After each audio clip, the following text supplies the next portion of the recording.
Welcome back. It's time to finally make this profile update work and connect it to our backend. Let's go back to our front end, and in our profile.js, let's do a few things. First, I want to make sure that whenever we update our input here, we also update the state of our app. So going back, once again, I'm going to do a new method here and change this stateless function into a class component. Now, I could just create the function out here, but I like using class components or class declaration whenever we have other methods that we want to use. So class extends, or class profile extends react.component.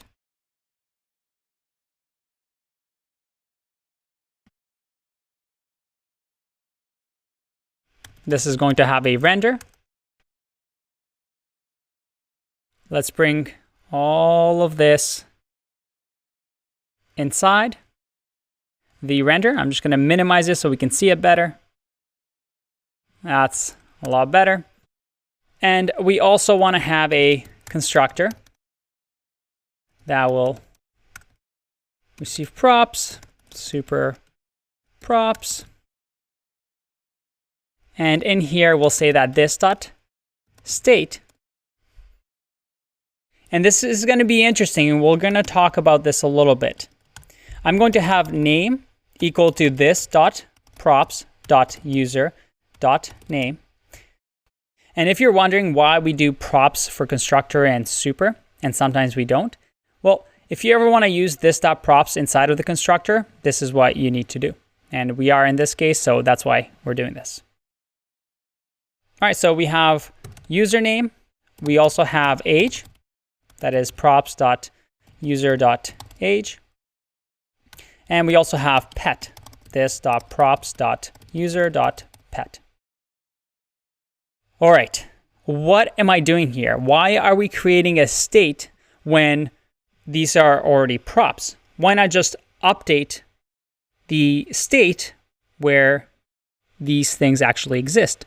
And if you remember, when we go to app.js, if we scroll all the way up to our state, well, we already have all the user information here.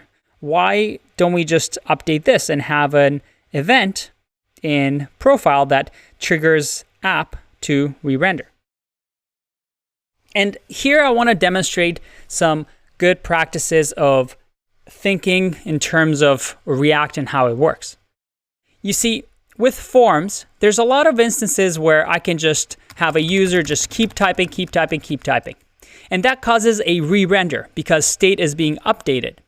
And every time we update on change an input, it re-renders the component and all the components underneath it.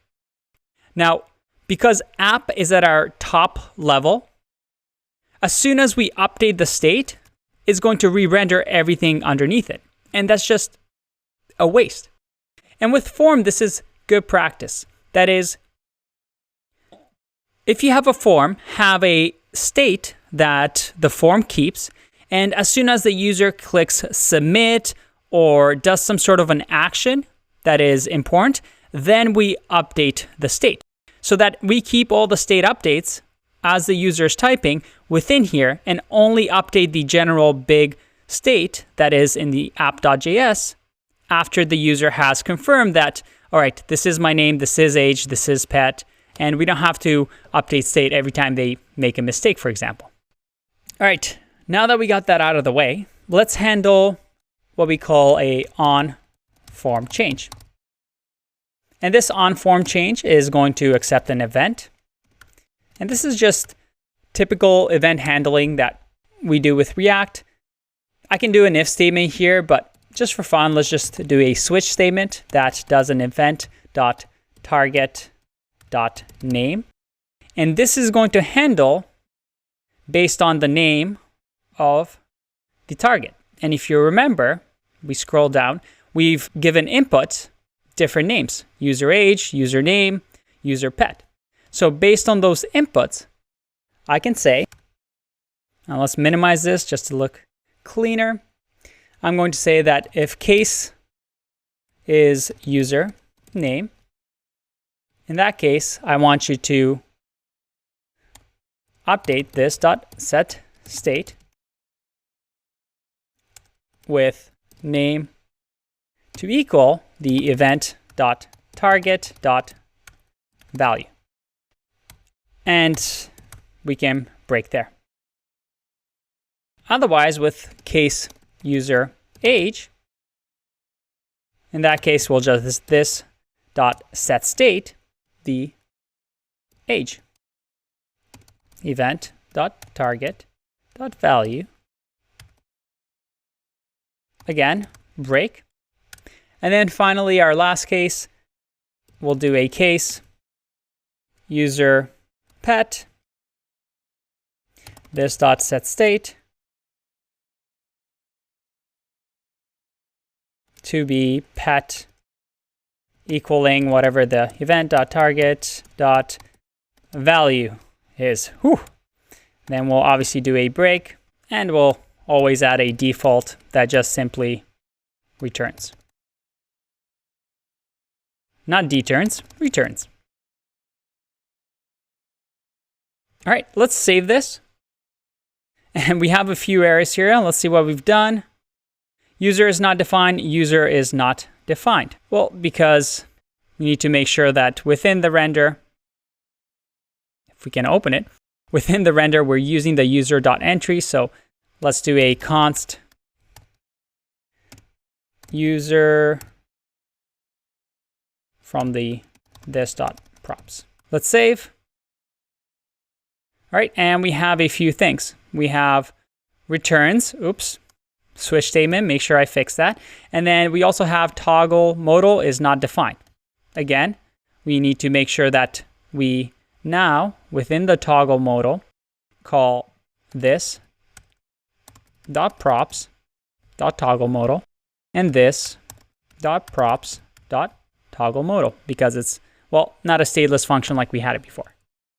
If we save, all right, everything is passing.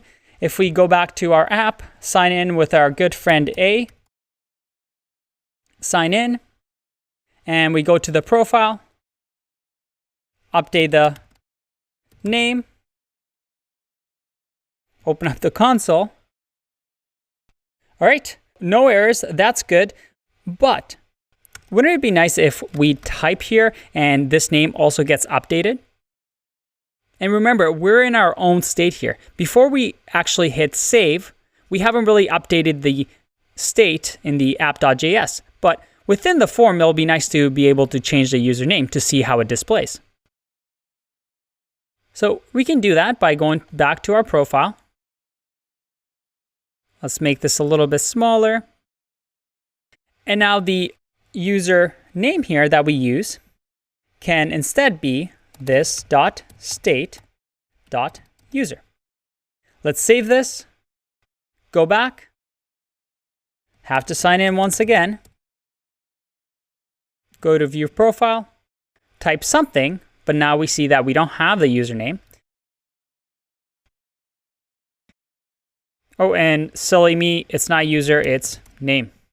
Remember, our state just has name, age, and pet. Let's save. And then the final thing we want to do is actually call this on form change event. Now, where should we call that? Well, for each input, we can just say that there's an on change that takes the this dot on form change event. Again, I'm just going to copy and paste this to all the inputs. Let's save. And let's see if this finally works. Sign in again, because we do that all the time. Sign in, view profile, start typing. Look at that.